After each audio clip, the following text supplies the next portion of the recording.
నేను రైతు సోదరులకు మనవి ఒక్కటే, దయచేసి ఎవరు అధైర్యపడకండి. మేమున్నాం. ప్రధాన ప్రతిపక్షంగా మీకు రైతు రుణమాఫీ చివరి రైతుకు జరిగేదాకా దయాకర్ అన్న, నేను, కేసీఆర్ గారి నాయకత్వంలో పోరాటనే ఉంటాం. ఈ రేవంత్ రెడ్డి మెడలు వంచి మీకు రుణమాఫీ చేపిస్తాం, ఇడిచిపెట్టాం.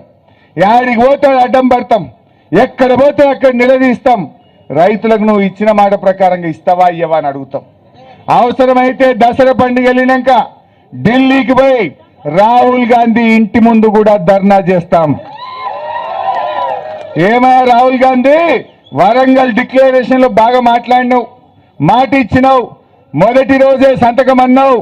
ఏడాదైనా రుణమాఫీ చేస్తావా చెయ్యవా అని దసరా పండుగ వెళ్ళినాక ఢిల్లీకి పోయి రాహుల్ గాంధీ ఇంటి ముందైనా ధర్నా చేసి మీకు రుణమాఫీ చేయిస్తా. ఇడిచిపెట్టే ప్రశ్నే లేదు. మీరు ధైర్యంగా ఉండండి.